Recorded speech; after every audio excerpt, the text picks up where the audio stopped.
Terima kasih Anda masih bersama kami di Kabar Petang. Kita lanjutkan dialog. Sebelum ke Bang Ali, saya ke Mbak Titi. Mbak Titi, pertanyaannya tadi kemudian apa sebenarnya yang salah sehingga kita berada di dalam tahapan demokrasi tidak sempurna?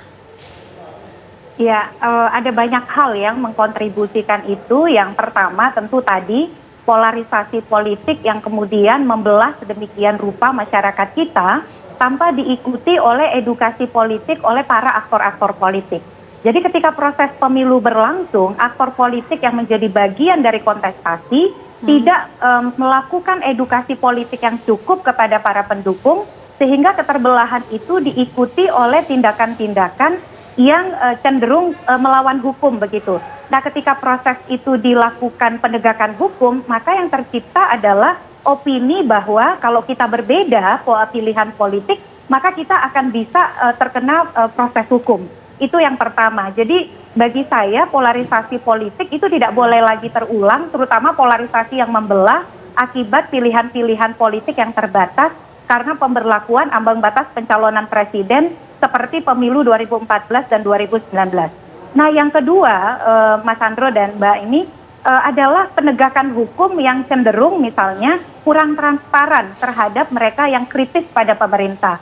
Sebut saja misalnya tadi yang saya contohkan kasus Mas Raffio Patra. Bagaimana kemudian didatangi malam-malam, tidak diketahui posisinya, dan ketika kemudian dilepas begitu ya, termasuk juga beberapa teman aktivis lain juga mengalami hal yang sama. Nah, ini kan dibaca oleh para pengguna media sosial kita, dibaca oleh para orang muda kita, karena tadi temuannya kebanyakan di daerah perkotaan, orang-orang yang terdidik, dan juga kebanyakan adalah perempuan.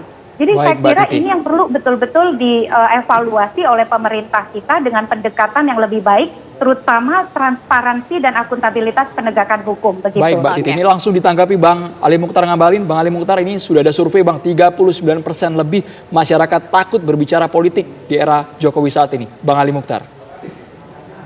Ya, Andro, Ira, Titi, dan Saidiman Ahmad, terima kasih. Memang kalau bicara politik itu berbeda dengan kebebasan setiap orang dalam menyampaikan pendapat. Yang kita belum tahu dari teman-teman SMRC. Ya. Salam ya sama Bang Saiful. Iya. Itu adalah seberapa jauh ukurannya. Boleh jadi orang tidak tahu masalah politik. Kalau orang tidak mengerti politik, kalau salah bicara politik, urusannya panjang. Saya kira tadi terkait dengan masalah kebebasan orang dalam berpendapat.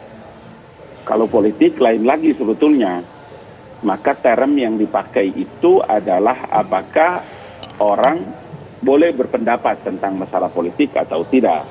Saya kira itu kalau pertanyaan itu yang dikemukakan, maka kita bisa mengukur. Ukurannya itu adalah seberapa jauh di negara demokrasi seperti Indonesia ini, setiap orang memiliki hak untuk bisa berpendapat di depan publik. Kalau politik, dia butuh ilmu sendiri loh itu, Andro. Kalau politik membutuhkan ilmu sendiri. Makanya selalu kan kita tahu apakah kita berbicara tentang masalah politik praktis atau kita berbicara tentang politik orang berbangsa dan bernegara. Dua hal yang berbeda itu. Demikian juga terkait dengan setiap orang memiliki hak untuk melakukan kebebasan dalam menyampaikan pikiran, pendapat. Dan itu dijamin oleh undang-undang. Bahwa kalau ada orang kemudian menggunakan hak itu dengan menghujat, mencaci maki, mencederai, karena kepungahannya kemudian dia cenderung untuk bisa menzalimi orang, lain cerita lagi. Karena itu akan terkait dengan masalah penegakan hukum. Kita sadar bahwa kemarin kan kita tahu kan, Bang Ali, mohon maaf kami terpaksa harus potong dulu karena mau azan maghrib. Ini azan maghrib, Bang. Azan maghrib tidak boleh kita potong. Tidak boleh kita lewati, Bang. Kita harus dengarkan terlebih dahulu, Bang Ali, kumandang azan maghrib untuk wilayah DKI Jakarta dan sekitarnya berikut ini. Selamat menjalankan ibadah sholat maghrib bagi Anda di wilayah DKI Jakarta dan sekitarnya. Kita lanjutkan dialog. Sebetulnya komunikasi kami juga terputus dengan Bang Ali Mukhtar Ngabalin. Kita coba hubungi kembali ya, Sira. Semoga Bang Ali Mukhtar dari perwakilan pemerintah dari tenaga ahli KSP bisa tersambung kembali dialog bersama kita.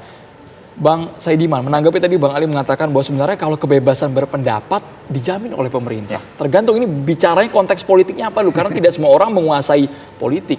Jangan asal mengkritik saja, kan harus ada pijakan, harus ada dasarnya tadi. Ya betul.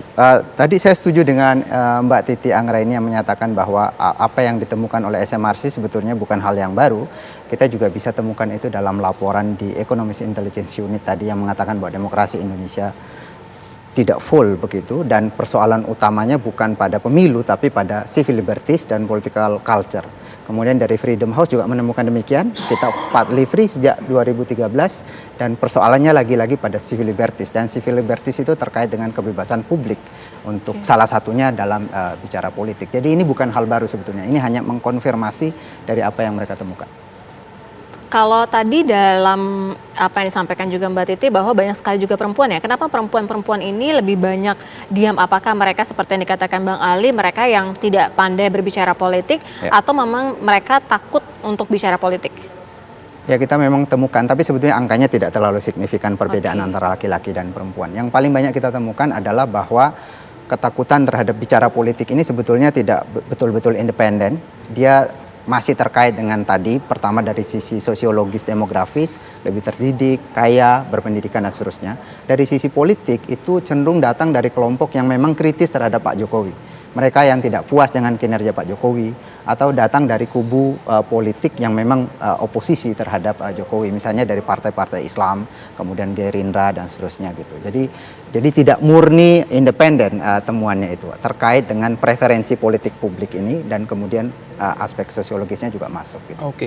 Mbak Titi, Februari 2021 kemarin Presiden juga menegaskan membiarkan masyarakat untuk aktif juga mengkritisi kebijakan yang dikeluarkan oleh pemerintah. Namun dari survei ini nampaknya kan bertolak belakang ya Mbak Titi ya.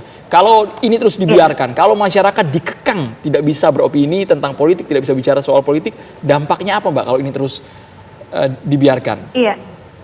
Iya, dampaknya bisa banyak ya. Pertama, sebagai bagian dari warga dunia di mana kita menjadi komunitas global, dan selama ini kita bangga sekali sebagai negara demokrasi ketiga terbesar di dunia yang menyelenggarakan pemilu 1 hari serentak di dunia. Itu kan menjadi nilai tambah kita di dalam pergaulan internasional. Tetapi yang kedua, dia kalau tertahan terus bisa tereskalasi ke dalam tindakan-tindakan yang justru destruktif dan kontraproduktif. Orang itu kan kalau terlalu lama ditahan, merasa tidak bebas, merasa dikekang, dia bisa mengarah kepada tindakan-tindakan yang justru kontraproduktif. Dan yang paling kita sayangkan adalah kalau ini berlanjut, orang bisa apatis dan kemudian menjauhi aktivitas politik, enggan berpartisipasi, dan akhirnya kekuasaan atau pemerintahan atau siapa yang sedang menjabat itu akan tidak mendapatkan pengawasan yang maksimal dari masyarakat. Padahal kita tahu ya, salah satu ciri negara demokrasi itu adalah warga negara yang aktif. Aktifnya itu baik di bidang politik maupun aktivitas kepemiluan. Nah, ini yang disayangkan kalau mereka merasa takut begitu. Baik, terima kasih Mbak Titi, Mas Saidiman juga terima kasih atas waktunya, dan tadi juga sudah bergabung bersama kami Bang Ali Mukhtar Ngabalin. Terima kasih.